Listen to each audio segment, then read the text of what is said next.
This is One on One.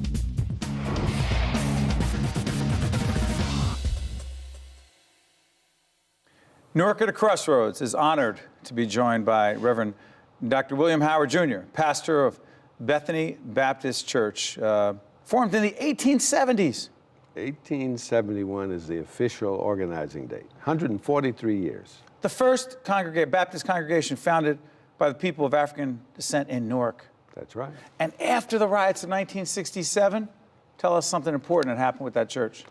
Well, Bethany had been located, I think, in 3 different places in Newark in its life, but in the days following the rebellion, they decided to build a new church right in the Central Ward. And the New York Times actually did a full page with pictures of construction and the whole thing, centered on that very theme, the church that dared to hope about the prospects of the city. Gotta ask you something. And by the way, Central Ward was where the heart of where the riots happened in the city in 1967. You had a lot of places you could be. You chose to come to Newark because? Well, in some ways, I'm going backward in my career. I began out of seminary in an international responsibility. Then I became president of a theological school. And pastoring a local congregation was not something I had experienced, and I hungered for that. And of course, the word that Newark was the Renaissance city, new things were happening, and I was very interested in understanding how a city with so many challenges might rebound. And of course, New Jersey has been my state for 45 years. So I came to Newark with a sense of call, but also with a sense of curiosity and commitment. You know, while Bethany is a church, there's also a charter school. Yes. There's a nonprofit organization, and you're totally involved and engaged in this community in so many ways. If you were to describe the 3 biggest problems, challenges, obstacles this city faces right now, what are they? And are they that much different than they were in the 1960s? Not different at all, really. I think we have pathologies that have developed since the 60s because of the basic root challenges that came up from the 50s. After the Second World War, we have capital flight from Newark. Money left the city. Money left the city, talent left the city. And by the way, this is not so different, as you know, from all of the post-industrial cities of our nation. We see Detroit as a case on the news about what is happening there. Something very similar happened in Detroit. So we're having to rebuild, attract new capital, while reserving a place in Newark for its current residents. Because if we don't, we'll chase those people out, bring in a whole new population, reinvent the city. And I don't think that's good for what we ought to aspire to here. You know, Reverend, one of the keys to keeping those folks here is to have a strong spiritual foundation, place for people to be through difficult times. Your church, others have been that as well. In your view, what is the place for spirituality, that religious foundation, particularly in a city that struggles so much? What's the place? Well, I think community and a sense of encouragement that is attached to reality. I dare say there are churches that don't major in discussion about the concrete underlying problems of education and so forth. But if you have a keen awareness of the things that fundamentally cause problems, and then you offer some kind of hope in the midst of that, I think that's the mix that we want. And Bethany has really done this long before I came. And I think we've continued this. We've made it stronger. And in the future, I think the trajectory we're on, you'll see more and more of this. Keeping the spiritual content, being clear that we are a worshiping community founded on faith, but we want to make a concrete difference as we are with adult literacy. Summer Freedom School? Summer Freedom School. Tell folks what that is. Pardon? Tell folks what that is, Reverend.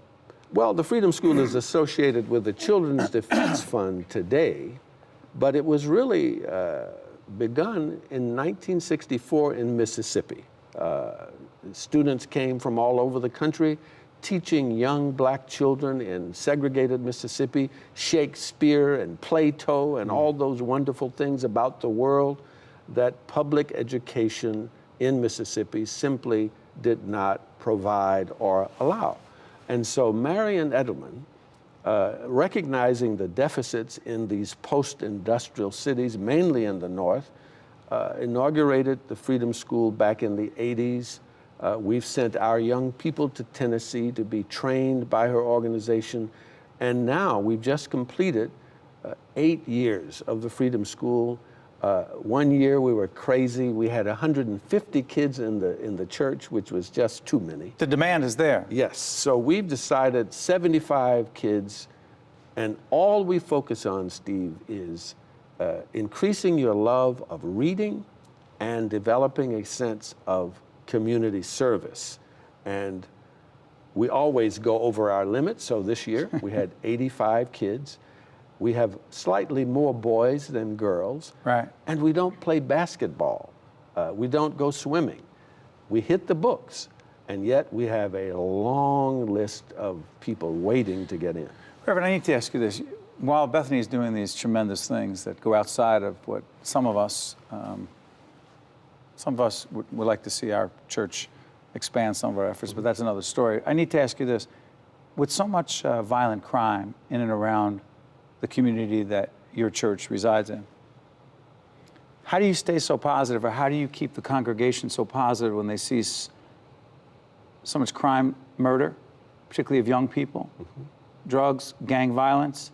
How do you preach a positive message in the midst of that? Well, Steve, let me say that hope is related to tomorrow. It's never about today or yesterday. Hope is about what is possible despite what we know now. So my obligation, and I've been at Bethany now approaching 15 years, I've never preached the same sermon twice. And I'm always aiming for a vision beyond this veil of tears.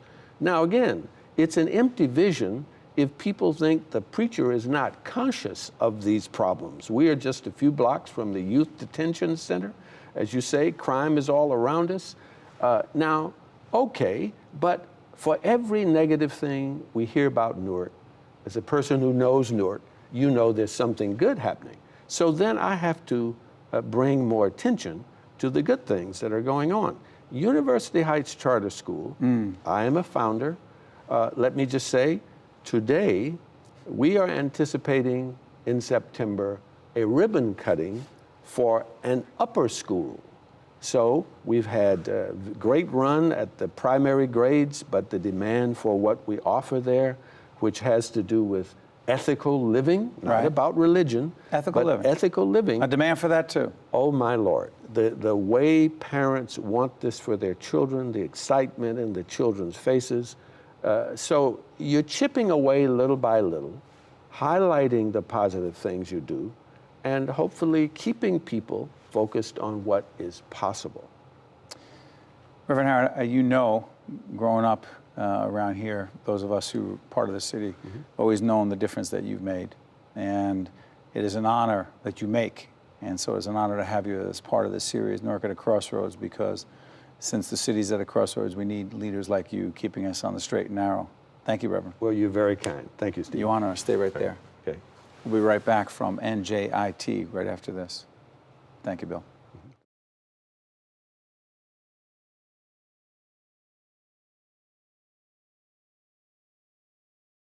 One-on-One with Steve Adubato has been a production of the Caucus Educational Corporation, celebrating over 25 years of broadcast excellence. Funding for this special edition of One-on-One with Steve Adubato at NJIT has been provided by New Jersey Institute of Technology, Prudential Financial's Global Communications Department, Audible.com, Barnabas Health, TD Bank, Josh S. Weston, and by the law firm of Gibbons, P.C. Transportation provided by Airbrook Limousine, serving the metropolitan New York, New Jersey area. This program has been made possible in part by the Fidelco Group.